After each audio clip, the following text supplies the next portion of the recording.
Womanhood, Rituals, Mythology, and Other Stages event. You are about to experience a very intimate, unforgettable evening of powerful movement, captivating storytelling, and really profound artistry.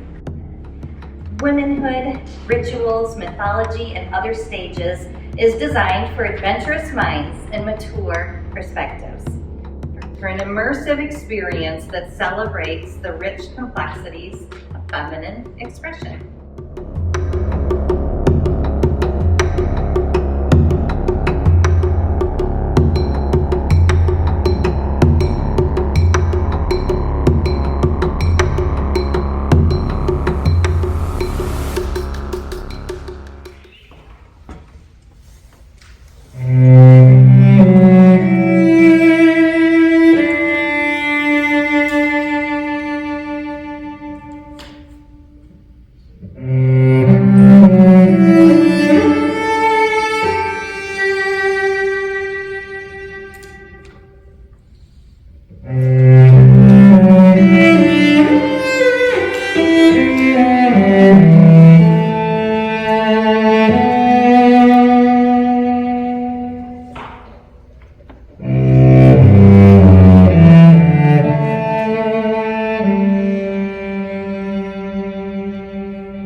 What is it like?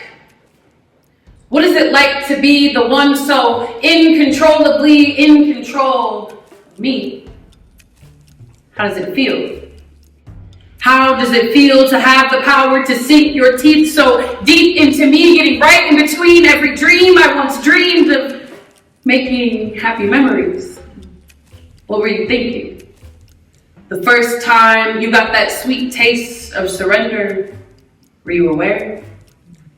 Did you know back then that you were going to do it again and again and again and again and again and again, numbing me from the inside out, leaving me trying to figure out why the fuck this is what love is supposed to be about?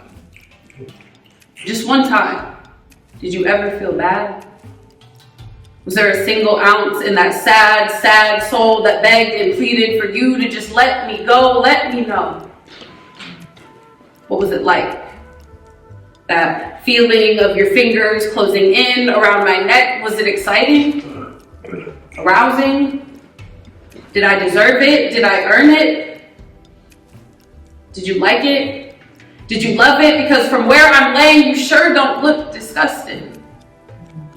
How many before me? How many fucking girls before me got stripped of their humanity? Humbled, humiliated? How many after? God, I can't even fathom. What is it like? Thank you.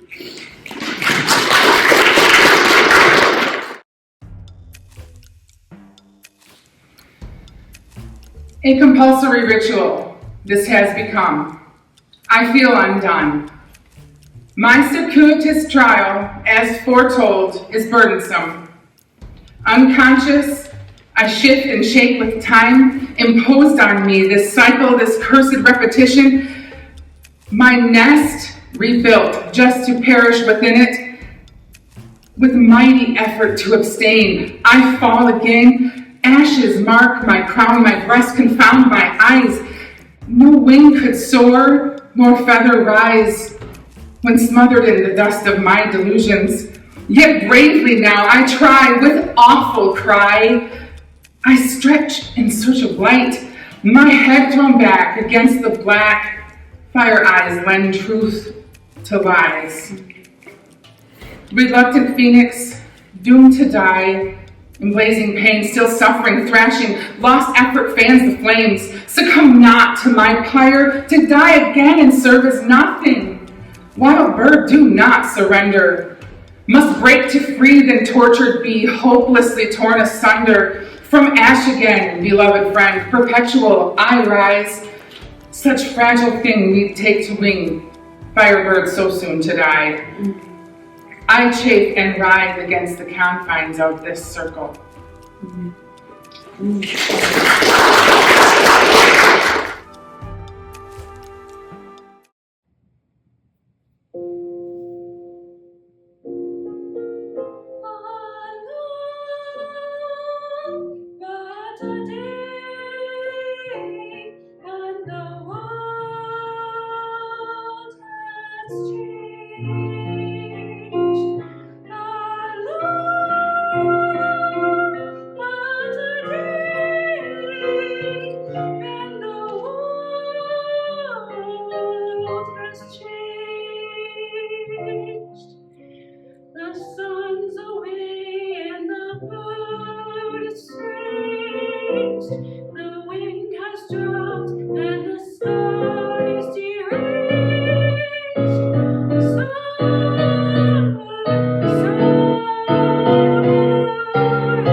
They look at you and take your openness for nakedness, your honesty, that openness, your unhidden soul bared for all, makes them feel as though you must be hiding something, because that's what everybody else does. They hide behind carefully tended facades, keeping others at arm's length, lest transparency and exposure leave them feeling vulnerable.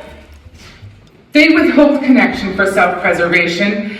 They eschew curiosity for familiarity. You are the so refreshing antithesis of this.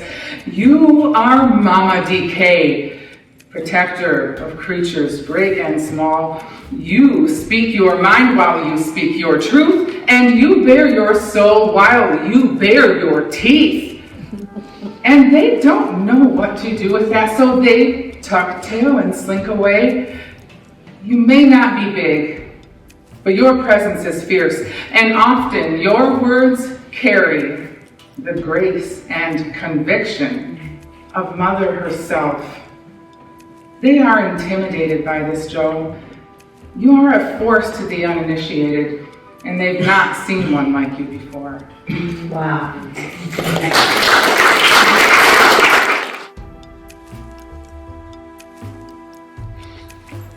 How you doing, miss? I see you, sis. Out here glowing and shining, bright like a diamond in the rough. Because this life you're living, it must be tough.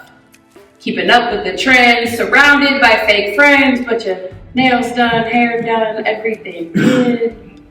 Misrepresentation. How hard it must be to survive in this nation, where the women we see don't look like you or me, just bombshells and models all over TV. Between you and me, something has got to change. Black women are always the face, but they won't show us the range. They glorify our pain, make us feel insane, over-sexualize our bodies to keep us locked in these chains. And we can't speak the truth because it's viewed as a threat. Too hostile or angry to earn some respect, masking emotions so we can be seen as perfect, but every moment we stay silent fills our souls with regret. Misrepresentation. Things change so much from generation to generation, but when you peel back those layers, not much has changed at all. See, history's repeating and we need a wake-up call. Because we're sleeping through revolution and they want us to feel small, so united we must stand, or divided we shall fall. So excuse me, miss, I see you, sis. Out here glowing and shining bright like a diamond. It takes pressure to become so great, so beautiful and flawless despite your mistakes, and with the cards stacked against you, you stare fear in the face. And breaking glass ceilings of gender and race. Misrepresentation. Don't you dare give up now. Too many sacrifices have been made to simply bow down, but like a rose in concrete, you emerge from the ground.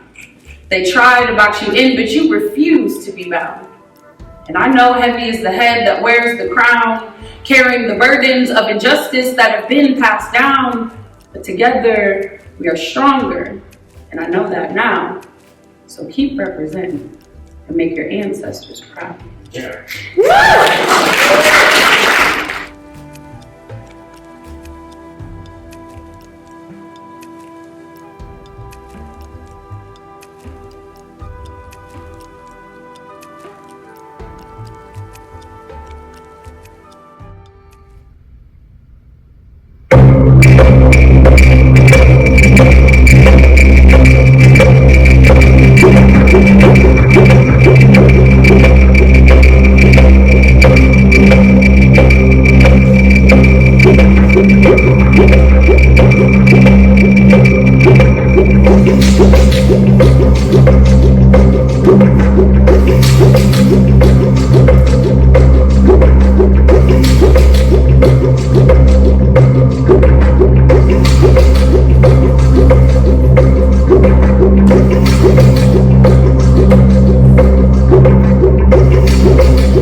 by Shayna. I'm gonna be honest with you. This was like my first time being part of like this kind of performance, and it's just like I feel like my heart is racing too. You know, the intensity of like each performance, but especially the last part, it was just so intense. So I wanted to know what was going on there, because I feel like there was a duality, like a, you know, like a connection, but I'm wondering if that performance was based like in the individual, like that was happening like with the emotions and with like the thought process. So what do you think?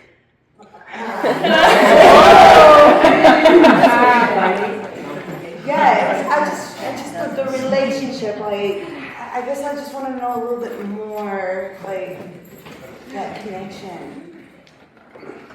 I could feel the conformity of society in parts of your pieces, and probably the frustration on top of that. Well, yes. It's an ongoing duality. Obviously, we're from different generations. It is the whole idea of women socially are expected to behave in a certain way, do something. So the dresses signify the well-behaved lady, right? And so me as an older woman, I do my thing, I do my jam, I behave the way they tell me to behave. But then I realize that it's a younger generation behind me. It's like, she can't be better than me. I have to, you know, it is like I want to be friends, but then society is always oppressing women in one way or another. So can we uplift each other, or do I have to see her as my enemy because now she's what's coming? So like guys don't see me anymore. Like I don't want her to win. But it's this constant salad of whatever is inside. How much we let society really bring us down, or not. And I always get imagery of like an assembly line or factory, like we're supposed to be all made the same, like all women are supposed to look a certain way, otherwise you get ousted or picked on, whatever, or reprimanded. Barbie boxes. Right, exactly. So we start Barbieing, and then the last one also, the two solos, I see that as like us telling our stories individually, and then the last one is us coming back together, and it's like we're still in this assembly, but we're trying to be ourselves and figure out how we can be together, but also, you know, separate and, yeah, fighting the man. No offense to them.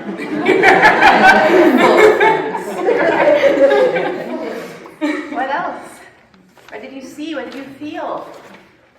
For the first piece, it really resonated with me, the different generations, and how there's like a mimicry between all of them, but also simultaneously, like, I don't know if it was intentional or not, but I saw the older and the younger generation kind of almost in sync in a certain type of confidence, right? When you're youthful, you're confident, but you're naive, right? You're confident because you just are, right? And when you're older, you're confident because you know better. But when you're in the middle, and I don't know if it was intentional or not, but there was like almost a step behind, or like oh, where are they at? And it really resonated with me because I'm in that like mid-transitionary period, and it's like, oh wow, like this is crazy because like, oh wow, I know better, but also I'm naive, but also not, and like, what the hell am I supposed to do at this point? So it, like, that in particular really resonated with me, like seeing how all the women were going through the same emotions and the same thing, but the middle generation is like, I'm confident, I know who I am, but also that confidence is becoming something different from the naive confidence to the knowledgeable confidence.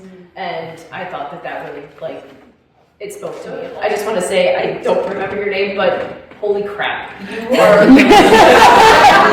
so expressive. Armenta is a goddess. Like, you didn't think that I can do what you do, and I know I can't. Seriously, yes, you can. Just the expressiveness and just like the ease at which, like, you were such a storyteller. So I just want to thank you for that performance. It was absolutely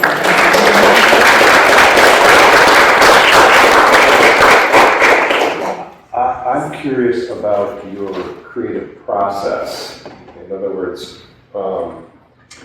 like, do you start with a theme or a thought that, okay, I want to create something along these lines, or you have a kernel of an idea, and then how do you take that creative process to transform an idea or a theme or a thought into movement?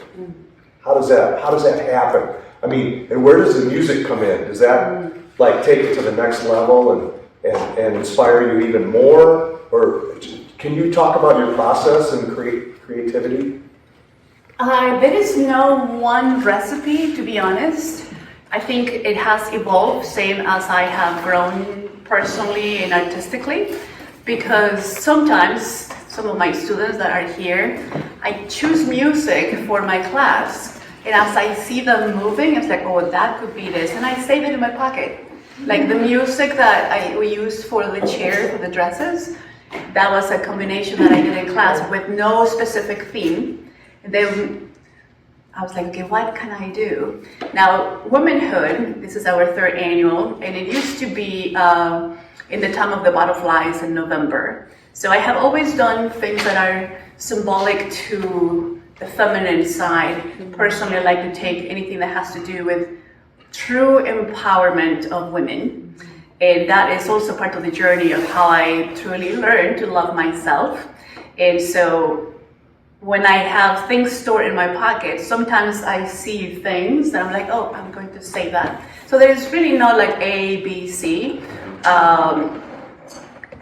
Because my thing is about, I'm very dramatic personally. I'm very intense. So when you see me in normal life, you cannot tell that. But when I create work, it's all the darkness comes out. And so with that in mind, and the fact that I like to constantly, present. So it sounds like you're drawing from various sources, but you're trying to stay open to the inspiration and let it just come when it comes. Yeah. Is that kind of... Yeah, very much. So it's a salad of things. I like taking also energy from my people around, and then I just mix and match. Yeah. What about poetry? Yes. We're going next. Hey, Miss, I see you, sis. Beautiful. I love that. It's beautiful. So let's Thank you. Yeah. This is one of my professors at Green Mountain.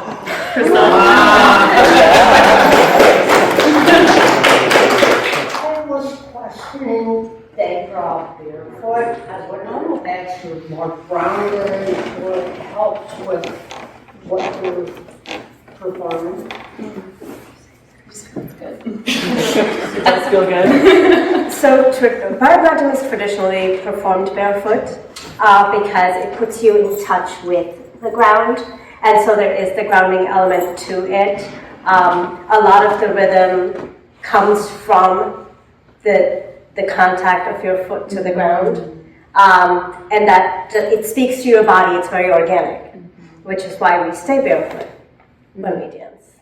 And with that said, me as a contemporary dancer, and I also study dance anthropology based on whether it's West African dance or Bharatanatyam, any of the ancient dance forms is a connection with nature. So when you see stage performances that are ballet or jazz, everything is pointy and everything is elevated. So contemporary dance modern dance and contemporary dance came about as a rebellion from the dance form becoming too elite. And that's my jam as well. So barefoot is that essence of being in contact with nature, feeling, having your sensory. So I was going to actually do a dance floor for this space, but because this is natural wood, I chose to keep it this way because every time I step and create here, it's also a reminder of that connection and that sensory. I love being barefoot. Everything I do is barefoot. My name is Dan, and I heard about this from Kelly. This is the first time I've ever actually been to anything like this before. And being here the first time hearing her perform, I'm very happy I came and heard her perform.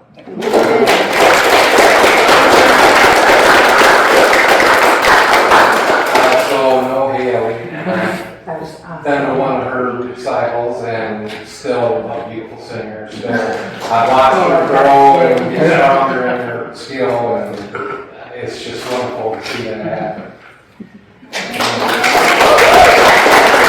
I've seen similar styles of dancing, on TV and other stuff. I've never actually watched it in person, and watching it in person, you actually get to see that power and that grace come out, and you feel it. So I really enjoyed that. If you felt it, my job is done. She's so powerful, Shayna. Linda, please.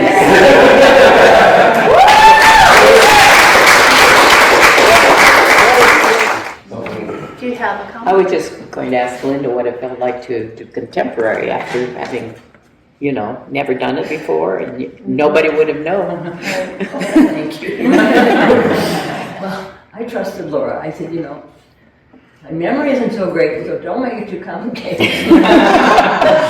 But I love to dance. I probably still would be doing dancing had not my knee gone out, but I dance at home. But you can't tell. No. Can't tell. We can't tell. I can tell. You were gorgeous. Yes. I don't like to be on stage. Well, you think it well. But I love to dance.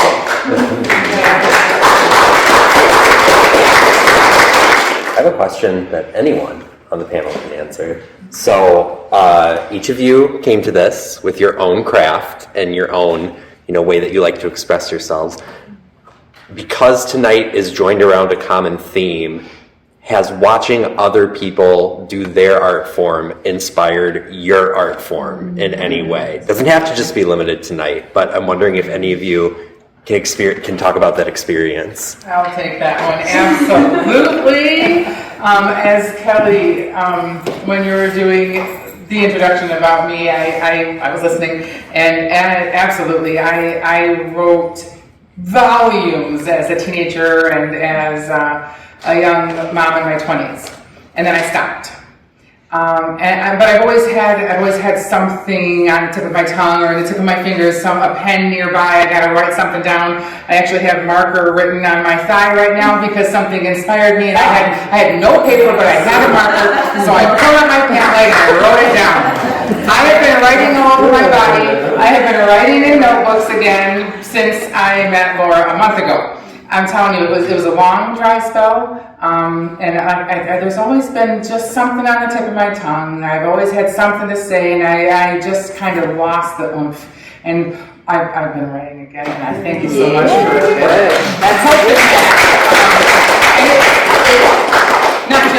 Not just Laura. I mean, all of it, like Dan said, just all of it. The dancers, the four of you, at Shayna, your poetry, and of course I have my daughter Haley. But I've never gotten to be a part of something like this before, and this is something new for me. So this has really inspired something in me. Let's hear it for Laura. For me, I just love diverse collaboration, and so I think a lot of the times we think of diversity and we only think of like what you can like visibly observe, right? And it's like we have such a beautiful smorgasbord of stories and experiences, and we just got like a little tiny glimpse of that from everybody. And so I think that was just like for me the reminder of how much more power there is in that unity. Like it's still important to have like your people, right? But like we became our people through this just very brief process of collaborating. And then I'll just give flowers to Laura specifically because I mean the vision and the passion, and just even from like our first conversation after I agreed to do this through now, like I feel like this is somebody that now I really look up to, and just the mission, the vision. I'm just like, I was so excited to support her in this platform. So yeah, definitely leaving super inspired. Lots of things to write about, lots of things to just take with me as I continue to grow as an artist and as a curator, and just remembering like the intentionality behind every single thing that we bring to the space as a curator. So, yeah.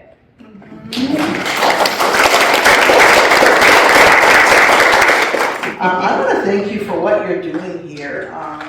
Haley certainly has been on stage before. Kelly has not. She was a ball of nerves and anxiety, but you know what? You did well. Thanks.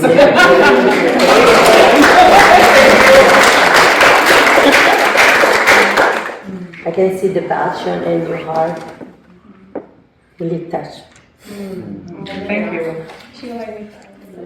That's like mom. She's not crying I do my own art with me. I speak with me and I create my own art. Since I was little, I always look at the mirror and I imagine doing things. And seeing you guys doing is like, I did it. I want to say, keep doing it because you don't know who can touch secretly. And I have granddaughters, they little, but I can tell them you can do it. Don't believe what the people tell you, community tell you. Believe in yourself because all of you have treasure.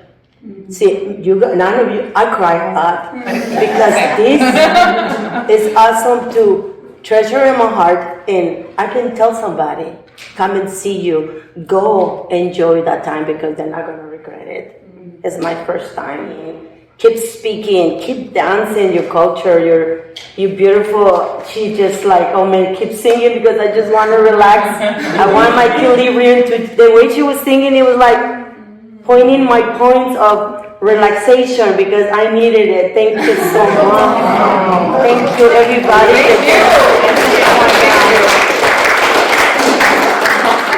So I want to thank every one of these ladies. First, because they trusted in me. Second, because I think I have many superpowers, and one of them is when I see someone, the body language, the energy, my intuition is like truly on point, and without really having much exchange. Linda and Archana, we go way back, way back. But everybody else has been a somewhat recent addition to my life. And as soon as I have that encounter, just by seeing who they are, how they carry themselves, the things that they do and how they do, it is inspiring to me. It's even more enriching because it gives me many ideas. At the same time, you might not know this, but for ballerinas or for dancers in general, if you have a professional life, by 35, max 39, you're done. So I'm 55, and I believe that if a pianist can continue, if a painter can continue forever. I come from Mexico City, in a place where every single one of my teachers that formed me were on stage up to their 70s, 75s. Martha Graham was teaching class in her 90s. And I believe that if I take care of my body, my mind, the power should not end. And the maturity that I have acquired at my age is something that I want to continue expressing.